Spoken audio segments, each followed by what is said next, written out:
رسول پاک صلی اللہ علیہ وآلہ وسلم جب 25 سال عمر ہو گئی تھی تو اس وقت حضور اکرم صلی اللہ علیہ وسلم بہت زیادہ عبادت کی طرف راغب ہو گئے. اب شادی ہو گئی. شادی کے بعد اور آسانی یہ ہو گئی کہ حضرت خدیجہ حضور کے لیے پانی، ستو، یہ ساری چیزوں کا اہتمام کرتی، اور نبی پاک صلی اللہ علیہ وسلم وہ چیزیں لے کے جبل نور پہ ایک غار تھی جس کو غار حرا بولتے ہیں، اس غار کے اندر حضور تشریف لے جاتے، وہاں پہ اللہ کی عبادت کرتے، اور کبھی وہاں پہ 3 4 دن حضور وہاں پہ رہتے، دن کو بھی اور رات کو بھی. جس وقت سرکار دو عالم صلی اللہ علیہ وسلم کی عمر مبارک ہوئی 40 سال، اس وقت حضرت خدیجہ کی عمر تھی 55 سال. حضور کی 40 سال عمر مبارک ہوئی تو اس غار کے اندر اللہ کا فرشتہ جبریل امین رسول اللہ صلی اللہ علیہ وسلم پہ پہلی وحی لے کے نازل ہوئے.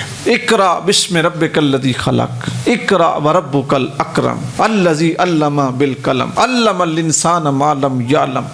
یہ پہلی وحی تھی جو رسول پاک صلی اللہ علیہ وسلم پر نازل ہوئی. نبی پاک صلی اللہ علیہ وسلم اس وحی کے بعد جب گھر تشریف لائے تو حضور کے جسم مبارک سے پسینہ نکل رہا تھا اور جسم کانپ رہا تھا، کیونکہ یہ پہلی دفعہ یہ ایسا واقعہ ہوا تھا اور غار کی تنہائی تھی اور اتنا عظیم الشان کلام اور اللہ تعالیٰ کا فرشتہ، پھر اس کے ساتھ گفتگو اور یکدم ایک اجنبی کا ملنا اور اتنا اعلیٰ کلام کرنا، گفتگو کرنا، یہ ساری چیزیں حضور کے قلب مبارک اور جسم مبارک کے اوپر گراں تھیں، ثقیل تھیں. حضور گھر آئے تو جسم کانپ رہا تھا، پسینہ جسم سے نکل رہا تھا. حضور چارپائی پہ لیٹ گئے اور اپنی زوجہ سے کہا زملونی، میرے اوپر چادر اڑا دو. تھوڑی دیر آرام کیا تو نبی پاک صلی اللہ علیہ وسلم نے سب سے پہلے اپنی بیوی کے ساتھ اپنی اس کیفیت کو شیئر کیا. جب حضور اکرم صلی اللہ علیہ وسلم کی زوجہ نے پوچھا نا کہ کیا معاملہ ہے، حضور نے کہا کہ اس طرح ہوا ہے. حضرت خدیجہ الکبریٰ نے جو رسول پاک صلی اللہ علیہ وسلم کو ڈھارس دی نا، جو طاقت دی،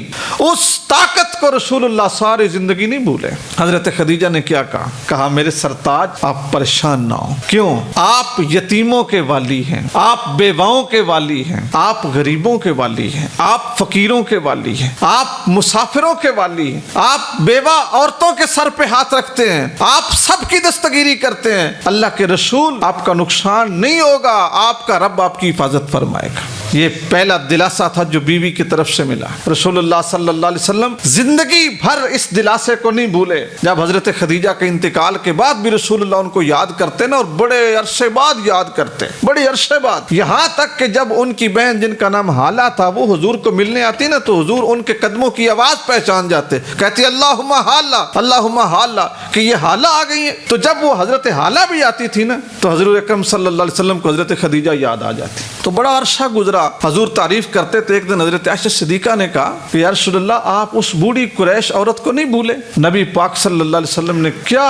داد، کیا تحسین، سبحان اللہ. حضور نے فرمایا عائشہ میں اس عورت کو کیسے بھولوں، خدیجہ کو کیسے بھولوں، جس نے میرے اوپر اس وقت ایمان لائی تھی جس وقت میرا کوئی بھی یقین نہیں کرتا تھا. حضور نے فرمایا عائشہ میں اس عورت کو کیوں نہ یاد کروں جس نے میرے اوپر اس وقت ایمان لائی جب کوئی بھی ایمان نہیں لاتا تھا، جس نے مجھے اس وقت آسرا دیا جب کوئی بھی سہارا نہیں بنتا تھا، جس نے اپنا مال میرے اوپر اس وقت نچھاور کیا جب دنیا مال چھپاتی تھی. میں اس عورت کو کیوں نہ یاد کروں. نبی پاک صلی اللہ علیہ وسلم حضرت خدیجہ کو یاد کرتے تھے تو حضور کی آنکھوں میں آنسو آ جاتے تھے. حضور کہتے تھے اس نے اپنا سب کچھ اس وقت میرے اوپر نچھاور کیا جب دنیا چھپاتی تھی، ایمان لائی میرے اوپر جب دنیا تکذیب کرتی تھی، مجھے آسرے سہارے دلاسے دیے جب لوگ مجھے تکلیفیں دیتے تھے. حضرت خدیجہ کی زندگی بطور ایک عورت ہماری خواتین کے لیے بہت خوبصورت اور بہترین نمونہ ہے.